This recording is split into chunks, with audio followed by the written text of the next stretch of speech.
berge. Donc, je vais continuer avec ce qu'on appelle calmer un raptor, OK? Les gens qui ont un raptor, ils savent qu'ils ont un raptor. On appelle ça un raptor, mais je peux nommer les vrais noms aussi qu'on donne dans les termes médicaux, OK? Donc, je vais faire également ce qu'on appelle le maniaque obsédé, OK? L'obsession d'un maniaque sur une personne, qu'il en soit parce qu'il veut la posséder, ou qu'il en soit qui est en colère, qui est fâché, ou qui est en vengeance sévère, OK? Entre autres. Ça se positionne aussi dans les couples hétéros, homosexuels. Tu sais pas, puis tu as un homosexuel après toi, qui est persuadé que tu es la cause de la rupture de son couple. OK?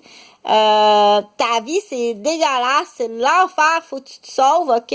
C'est épouvantable. Il y a un homme qui est persuadé que tu es la cause de la rupture de son couple d'homosexuels. OK? Enfin, mais toi, tu sais pas. Comme moi, admettons, OK?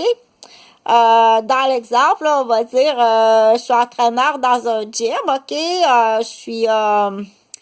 Je me rends au gym du matin jusqu'à 16h30, donc un horaire de jour à temps complet, OK? Je suis une femme hétéro. Dans l'exemple, ça, c'est une histoire pour que tu comprennes, OK? Je suis une femme hétéro. Je vais au gym, OK? Puis j'ai mes patientes, mes clientes, parce que je suis aussi diététicienne, OK? Puis je suis jeune, mais je suis une ancienne mannequin, OK? J'ai fait quelques parutions à la télévision, mais c'est pas mon but dans la vie là de faire de la télévision. Je fais de la vidéo, d'enseignement pour la gymnastique dans l'histoire. Ça, c'est une histoire. OK? Pour que tu comprennes qu'est-ce qui arrive des fois dans la vie de quelqu'un. Là, il faut faire comprendre aux gens que ça existe, OK? Pour pas que ça t'arrive. Puis il faut faire comprendre aussi aux gens que il faut calmer l'obsédé ou la femme obsédée ou l'homme obsédé, OK? Qui est persuadé de quelque chose qui n'existe pas. OK, c'est pas ça du tout. Fait que je vais prendre une première histoire que d'en faire trop parce que je dois aussi, on dit, quand c'est de la matière qui est pas connue, c'est une sorte de matière qui est pas connue. OK, les gens, quand tu dis, il y a des gens, tu dis, OK, dans le monde du lesbianisme, ça existe, OK?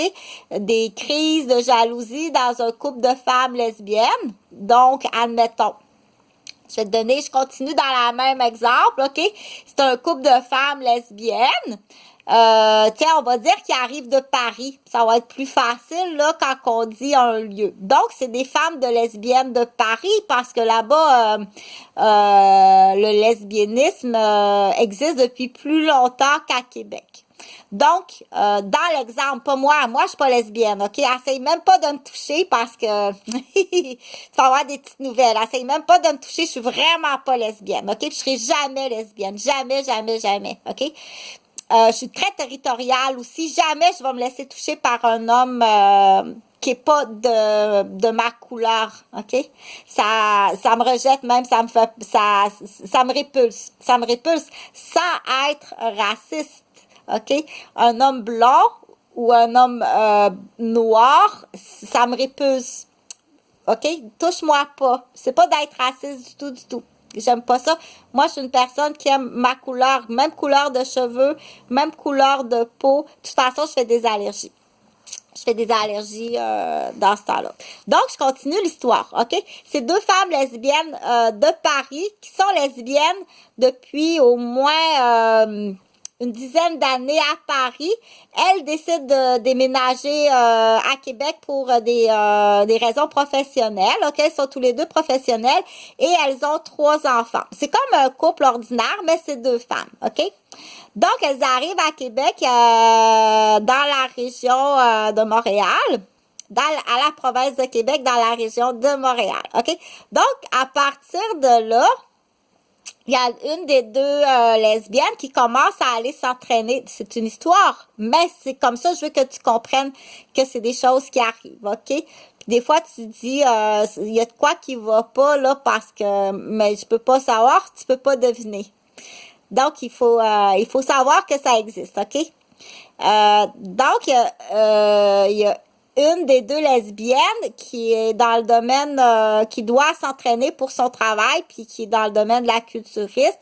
Elle s'inscrit dans un nouveau gym, OK, dans la région de Montréal. Donc, elle s'inscrit dans un gym à la région de Montréal, OK? Et puis là, elle fait affaire avec la diététicienne, puis elle fait affaire aussi avec l'entraîneur et qui est la même personne. La fille qui la reçoit, elle est jeune, c'est dans l'exemple que je te donnais, OK? La personne là, qui a fait un petit peu des rôles à la télévision, qui travaille là à temps plein de jours. Elle reçoit cette dame-là, mais elle sait pas, elle, qu'elle est lesbienne. OK? Elle le sait pas. Donc, elle voit qu'elle arrive de Paris, qu'elle reste à Montréal. Elle l'accueille au gym. Elle la voit arriver dans une voiture, une Renault. Donc, elle est dans une Renault, OK? Et puis, elle arrive au gym, une Renault rouge. Elle l'accueille au gym et puis là, quelques semaines après, il y a des choses qui commencent à se passer dans sa vie au niveau de sa santé, puis elle reçoit des coups de téléphone, puis autour d'elle, il commence à avoir ce qu'on appelle des radiohead, des emmerdeuses, OK? Pourtant, un quartier plus ou moins, mais tout d'un coup, il y a des emmerdeuses autour d'elle, vraiment méchantes, OK? Qui se promènent, qui prennent des marches, surtout comme des femmes de 60, 70 ans, OK? Qui sont très souvent deux par deux, habillées en gris ou en noir. Elles sont méchantes. Tout le temps des conversations qui blessent, puis qui semblent... plus le temps avance, plus ces conversations-là, des étrangères qui sont nouvelles dans son quartier, mais ils prennent que des marches, OK? À chaque fois qu'ils passent à côté de la fille qui est entraîneur et diététicienne, savent presque tout de sa vie, OK? Je close pour dire qu'elle est, dans l'histoire, elle est la victime d'une crise de lesbienne, qui est persuadée que c'est la nouvelle maîtresse et femme de sa parisienne. OK? En passant, je testais monsieur, là, moi, je l'accuse de viol. Que ce soit clair, t'es accusé de viol, Pierre. OK? Plus vite que ça. Tu veux-tu être orphelin? Quentin, tu fais l'affiche à ta mère. Tu défends ta mère, sinon, c'est les... comment que ça s'appelle? C'est des Siciliens, ça? Hey, t'habites, esti, à Main-Cœur-Béret.